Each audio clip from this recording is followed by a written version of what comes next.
বহু সিনিয়র নেতৃবৃন্দদেরকে এই ডিবি অফিসে এবার যে নির্যাতন করা হয়েছে আমাদের উপরে, যে ধরনের নির্যাতন করেছে তা আপনাদের সামনে বলা যাবে না।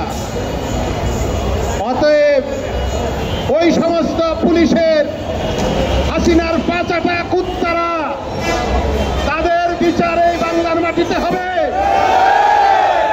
তাই বলে আমাদের পুলিশ ভাইরা সবই খারাপ এই কথা বলা যাবে না। এই বাংলাদেশের আমাদেরই ভাই ব্রাদার, আমাদের মা বাবার সন্তান, হাজার হাজার লক্ষ লক্ষ পুলিশ ভাইরা এই দেশে চাকরি করছেন, তারা সকলেই খারাপ নয়।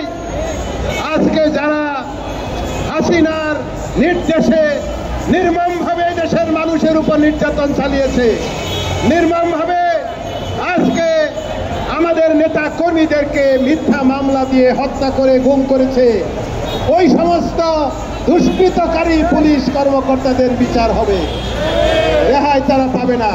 কিন্তু আমি আপনাদেরকে অনুরোধ করব যে আমাদের সকল পুলিশ ভাইরা কিন্তু এই দুষ্কৃতকারীদের, হাসিনার ওই পাচাটা গোলাম ছিল না।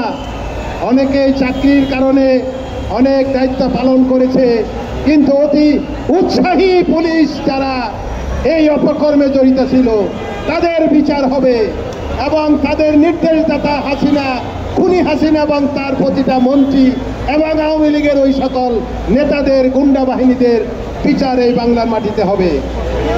আপনারা সাবধান থাকবেন।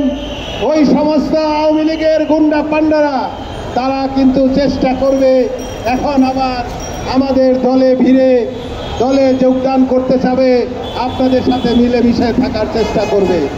কিন্তু ক্রিমিনাল যারা ছিল তাদের এই দলে কোনো ঠাঁই নাই।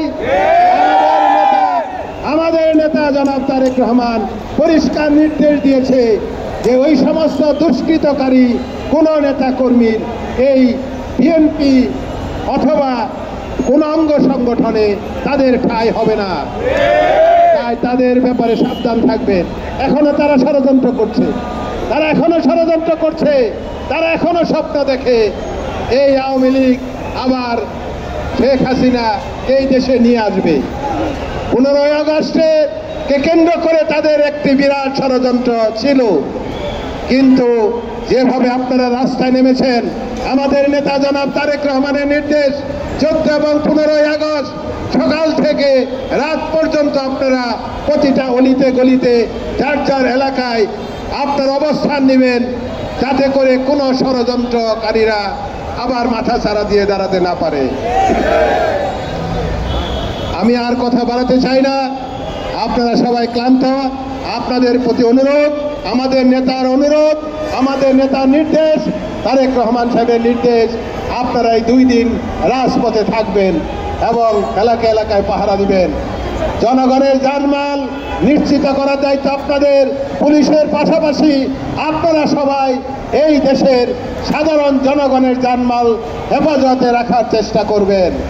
কোন দুষ্কৃতকারীরা, ওই আওয়ামী লীগের সন্ত্রাসীরা কিন্তু বিভিন্ন জায়গায় ঘটনা ঘটিয়ে বিএনপির উপর দূর চাপানোর চেষ্টা করবে। এ ব্যাপারে সজাগ থাকতে হবে। প্রিয় ভাইয়েরা, আপনাদের সকলকে আন্তরিক ধন্যবাদ জানিয়ে এবং আগামীতে ইনশাল্লাহ এই দেশে গণতন্ত্র ফিরে আসবে, এই দেশে আবার জনগণ ভোটের অধিকার ফিরে পাবে। জনগণের ভোটে ইনশাল্লাহ নির্বাচিত সরকার এই দেশ শাসন করবে। আমাদের সেই সময় পর্যন্ত ধৈর্য ধরতে হবে।